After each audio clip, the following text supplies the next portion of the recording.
arguably there it would be dangerous to be a Christian. But we all know today to be a Christian, that a famous Christian like Billy Graham, doesn't mean you have the task of Moses, which is to lead your people out of bondage. It means you have the job of playing golf with the Pharaoh. You know? I mean, that's a different function of religion, right? To play golf with the Pharaoh isn't the same thing as leading your people out of bondage. So religion in that sense is just a bulwark for the status quo. You know, it's praying for the troops, praying for victory, and so on. Kierkegaard was a brilliant critic of this use of religion, and he is a philosopher that someone I studied with, Louis Mackey, a very brilliant man, is an expert on and used to advise young students who are on their way to the seminary not to take his course, because he said even though Kierkegaard is the most sophisticated modern defender of Christianity, it would be very counterproductive for your career as a minister to study Kierkegaard with me. So by all means avoid my course. Take a course in Marx, Nietzsche, anybody, but don't take Kierkegaard, because in a way from the inside he makes the point in a way. One of my favorite books, and it's one where I may drain some of the Christianity out of it as I build the case that Kierkegaard makes about what human subjects are, to return to our topic of human values. I don't think we've left it far, but to return to our topic of human values, Kierkegaard wants to build a case in a very famous book, and I'll talk about it next, and it is another reaction against accepting Hegel's sort of conservative thesis that the world kind of came to an end with modern life, the bureaucratic state, the capitalist economy. Kierkegaard is a critic of that, and he's a critic of a fundamental notion to it, which is that each one of us are individual subjects, somehow separated from each other, almost like monads, individuals. A concept that might be criticized in a West Texas way by saying rugged individualism leads to ragged individuals. So a more sophisticated version I'll give you in Kierkegaard of that, and remind you that we're talking here about one of the most sophisticated defenders of Christianity, so that you'll see that I'm going to try to be balanced, tolerant, liberal, and fair, and give both versions. The book I have in mind is The Sickness Unto Death by Søren Kierkegaard.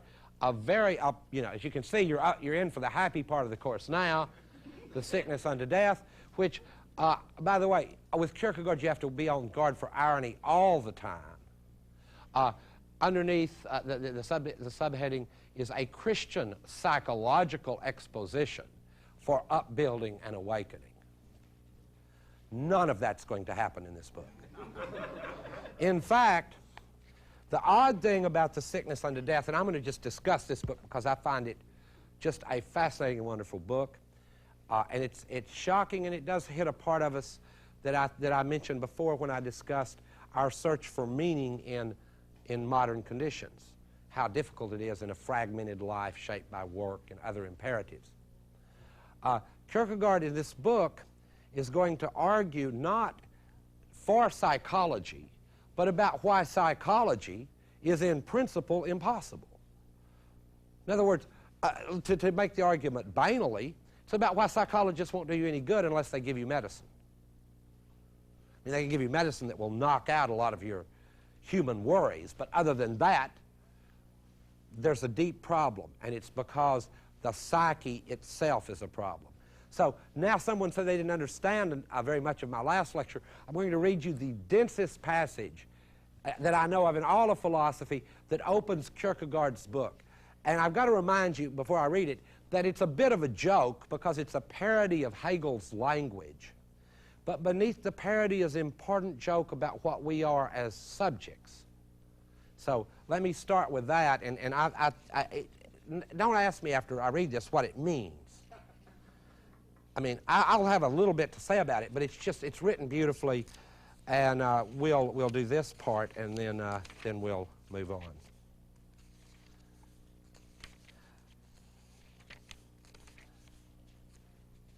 Okay. Despair is the sickness unto death. That's the Section A. You may have wondered what it was. It's despair, a condition we don't have anymore, so we don't need to worry about it. Well, it actually, this book will argue that despair is not a mood or a psychological state. It's not either one of those. I'll get around to what else it is for Kierkegaard. Kierkegaard begins this way. A human being is spirit. Now, this is the kind of language that some of you are making fun of. I like it. It's ironic and funny. A human being is spirit. But what is spirit? Spirit is the self. But what is the self? The self is a relation that relates itself to itself, or is the relations relating itself to itself in the relation? Now, the self is not the relation, but is the relations relating itself to itself. A human being is a synthesis of the infinite and the finite, of the temporal and the eternal, of freedom and necessity, in short, a synthesis. A synthesis is a relation between two. Considered in this way, a human being is not a self. That's a long joke. That shows you that philosophers don't share a sense of humor with everyone else, right? Now, the long joke that's hidden in that passage is that the self is not a substantial thing, but a deep relation. And it's not even that relations, but the relating of a relation. Now, let me try to explain what Kierkegaard's driving at. We are constituted in that paradoxical condition where we can do two of the things that we've tried to do throughout these lectures. Think in a quasi-utopian way about projecting from everyday life about what the world might be like, and even think about things as immense as infinity, and on the other hand, be absolutely stuck in the finite, banal conditioned world of everyday life. So we're a synthesis between those. We're a synthesis between our desire for freedom and our recognition of brutal necessity. But because we're a relation, we're incomplete. The self, and here he agrees with David Hume and others, is not yet a self. Now, this is not a mood problem. A psychologist can't fix it because this despair that Kierkegaard analyzes in this book constitutes the self. The self is this despairing relation. You can't be cured of it. You are it. You can't go to the psychologist and go, I'm in despair, fix it, in this sense, because that would be to obliterate yourself that's built in this despairing relation. Now, despair, you go, that's too big a word. I'm not in despair that much. Still not thinking along the lines of Kierkegaard's argument, because there are various forms of despair. I'll quickly lay them out. I like the despair part because everybody's too happy at this point in the course. There's despair that it takes the form of not being conscious of having a self. That's very common today, I would argue. Despair in just not being conscious that you have a self, that there is this integrated narrative called your life. But more or less just being telematically conscious, if I may contrast it with another form of consciousness.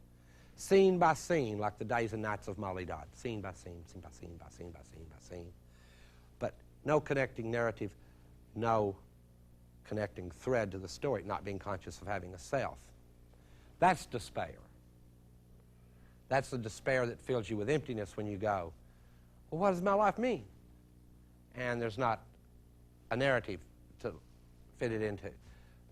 That may not even occur to you if you're that telematically conscious. It may never occur to you. Some people die a real death never having been alive. That's why zombie movies scare us, you know. You've been to a mall